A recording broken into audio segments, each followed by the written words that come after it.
Good morning, everyone.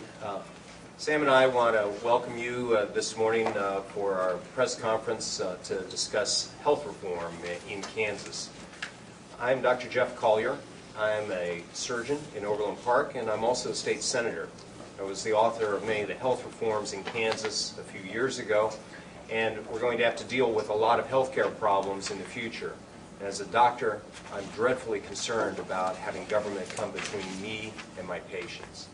Sam and I are going to be visiting a little bit with you about the roadmap today, and we'll also be introducing Senator Derek Schmidt to give his take on this. First, Senator Sam Brownback. Thanks, Jeff. Appreciate that.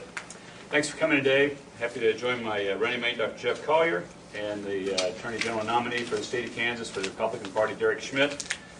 One of the most significant pending changes in federal policy facing the next governor's administration and the next attorney general are contained in the Obama Health Care Plan, which I find ironically named the Patient Protection and Affordable Care Act.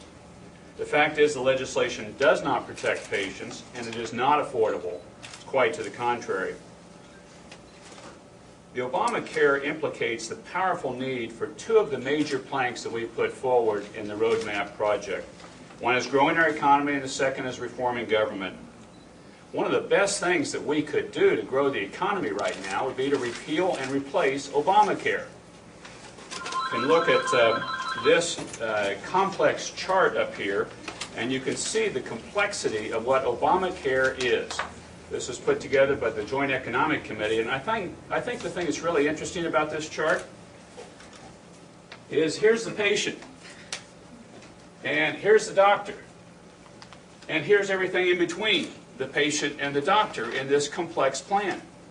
And then the administration tries to tell you that we're going to add this much government, this much regulation, and health care is going to be cheaper, and it's going to be better.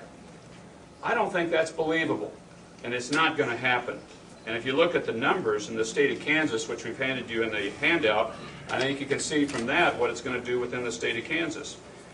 $8,470 in new government spending for every Kansan. That money is going to come by more taxes, more debt, probably both. Approximately 1 million Kansas households making less than $200,000 a year will pay higher taxes. This is based on estimates by Congress's Joint Committee on Taxation.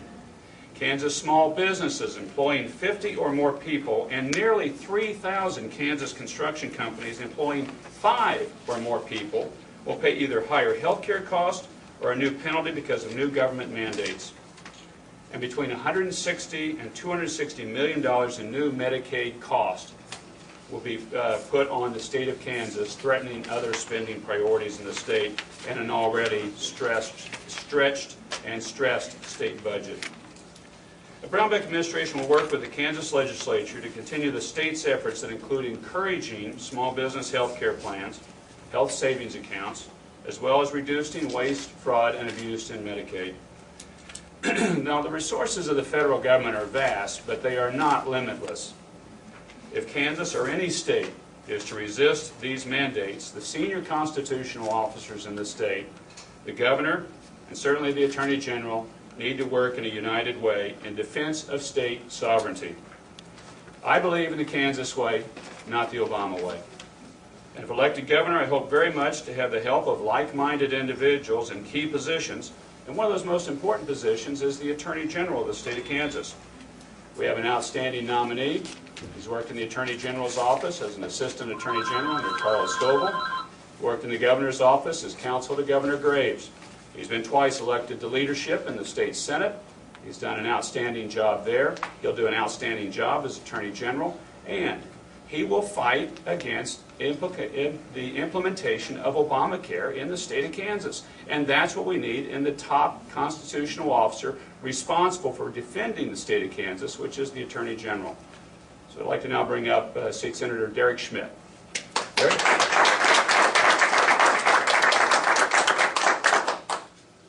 Thank you all very much for being here today, and I want to thank Senator Brownback and Dr. Colyer for pulling this together. When Congress decided in the late hours on Christmas Eve and then following a few months later in the other chamber to enact this as health care reform for the United States, they in effect imposed their priorities on the priorities of Kansans, governors, legislators, and elected state leaders.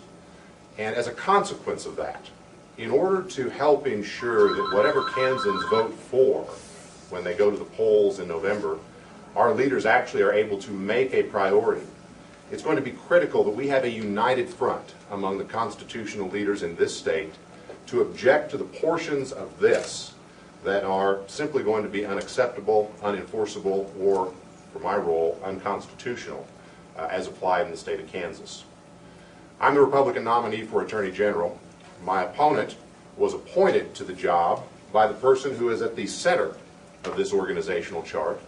And so perhaps it's not surprising that his analysis of the ObamaCare bill concluded that there were no constitutional defects. I don't share that view. My view is that the power claimed by the federal government in enacting this health care overhaul is an unprecedented power grab, never before claimed as authority for the federal government in the history of our republic. Never before has the federal government claimed to have authority to pass a law that orders individual American citizens to go into the marketplace and buy a product and then use the fact of that purchase as the bootstrapping justification to regulate individual behavior under the Commerce Clause. It is an unprecedented federal power grab. And one way or the other, the legal principles involved here are now going to be determined. It's for the policymakers to decide what the appropriate health care policy is. But it's for the elected Attorney General of the state of Kansas to decide whether to engage in a fight against an expansion of federal authority that has no modern precedent. So I'm one who thinks that Kansas ought to be joining with, there are now 21 other states in the courtroom fighting against this federal interpretation of the U.S. Constitution that has no precedent. And if elected Attorney General, I will find a way to join in support of this effort in defense of the principle that Kansans ought to have the authority to determine Kansas' future.